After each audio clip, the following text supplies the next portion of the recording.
Hey guys, welcome to the Liberal Hive Mind, a channel solely focused on exposing the abundant hypocrisy of the left. Donald Trump wins the election in 2016. In that same year, comedy died. And I am saying that as a lifelong, avid comedy fan. There are very few things in this world that I enjoy more than laughing. But the post-2016 era of comedy, it sucked. It sucked due to cancel culture and all the puritanical, woke left-wing nonsense, all the censorship and attempted control of what people can say and what people can joke about. That sucked. And then, of course, the other element that sucked was the element of, comedic low-hanging fruit. All of a sudden, all the nighttime comedy shows, all the top mainstream comedians, and all the TV shows just made the same joke over and over again. Orange man bad. Of course, there's that very famous YouTube video poking fun at NPC Stephen Colbert.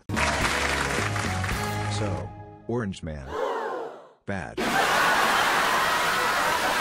Ha ha ha ha ha. Donald Trump, orange man, evil dictator, orange Hitler, orange Hitler. Over and over again. Enough to make your frickin' brain spin. Objectively, it wasn't funny. It was kind of like confirmation bias comedy. It was comedic low-hanging fruit. Well, now Joe Biden's in office. And I've seen some pretty funny jokes about Joe Biden. I've seen Tyler Fisher at the Comedy Cellar in New York, and boy does he have some good ones. But now that it's a new comedy dynamic with a new president, I thought since it's no longer evil orange man bad, that it would no longer be this era of low-hanging fruit comedy. But unfortunately, it kind of is, in a weirdly different way. In a way that's frankly just sad, a little bit depressing, but most importantly eye-opening. We're in the era of low-hanging fruit comedy targeting Sleepy Creepy Joe, and it's the type of stuff that almost signals a falling empire. Hopefully I conveyed the message well enough in this intro. Hopefully what I'm saying makes sense here. I think it might the moment I play the clip. We got some stuff to get into, so let's roll the tape. Alright folks, so it's the fall of Rome, figuratively and kind of literally, because this clip comes out of Italy. This is what's happening on Italian TV during some of their comedy skits.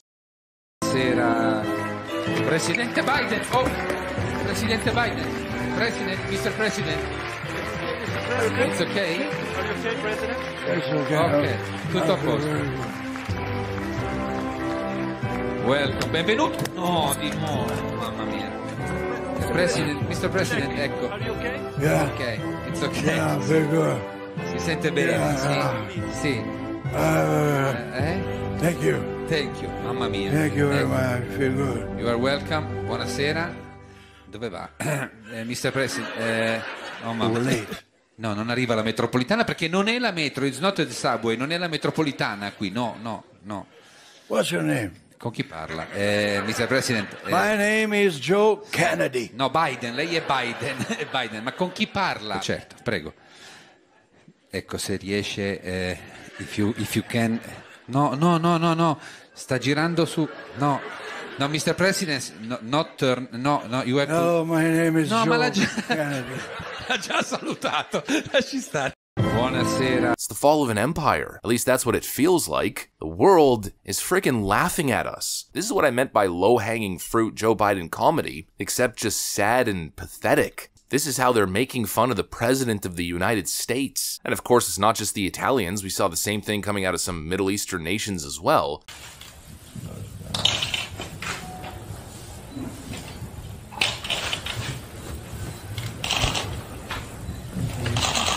Thank you very much. Today, we're going to talk about the crisis in Spain. Yeah, we're going to talk about the crisis in Africa. Russia. And I want to talk about the president of Russia, Putin. Putin, listen to me. I have a very important message to you. The message is...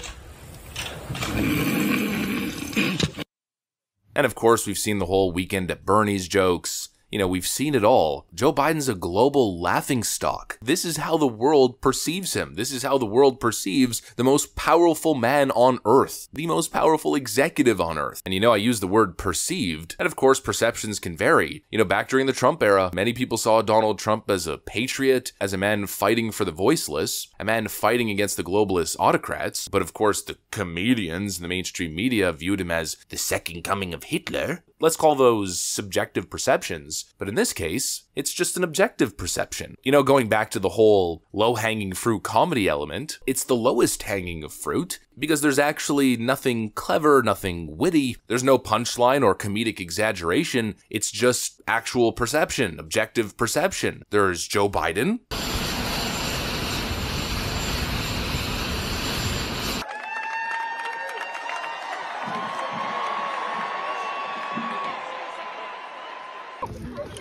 And then there's Italian comedian portraying Joe Biden. It's the same thing. We could take the famous meme from The Office, for instance, with the two pictures presented to corporate. They're the same picture. I mean, it's just pathetic at this point. When Joe Biden was first running for office, I thought it was funny. Ha ha ha, look at this guy. Look at this dude. He's a dementia patient, churning matter and rational pressure. Up in the foot, ha ha ha, Joe Biden's taking a poop.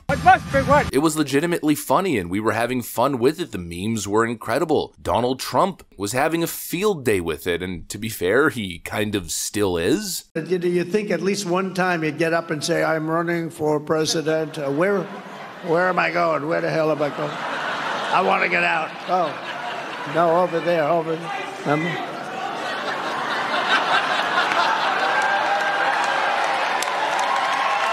It was funny, but slowly but surely it became less funny and more concerning. And nowadays, I don't laugh at it anymore. I haven't found it funny for years, to be honest with you, and I think that's pretty well captured in the timeline of releases that I've made. At one point, it's no longer a joke. It's serious. America's global standing is important. America's image on the world stage kind of dictates how her allies and her adversaries are going to act and behave. That right there is probably why we've seen so much chaos. That's probably why we're seeing all kinds of foreign nations feeling so emboldened, maybe emboldened to invade other nations. That's probably why we saw terrorist organizations emboldened to take over some nations, as we've seen. That's probably why we've seen the cartels emboldened to boost their efforts in their human smuggling operations. That's probably why the American dollar is losing its world trade status. I always hear leftists talking about how destructive the 4 years of Donald Trump was. Oh, how destructive. He destroyed the nation. Honestly, at that time, America felt that its most powerful. For Pete's sakes, the entire UN was at attention. They were laughing at Donald Trump when he was giving his infamous speech, but their actions after that event, I'd say, sung a different tune, now didn't they? But ever since 2020, Boris Johnson said, America's back, baby. We're back. But are we really?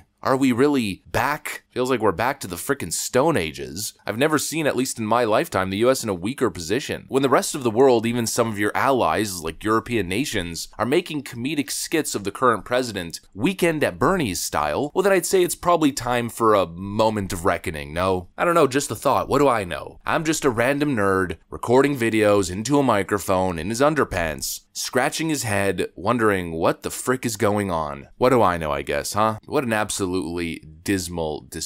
Anyways, that's pretty much what I got for you guys. Hopefully you enjoyed this video. If you did, make sure to leave a like and possibly subscribe. Thanks for watching, and I'll see you on the next one.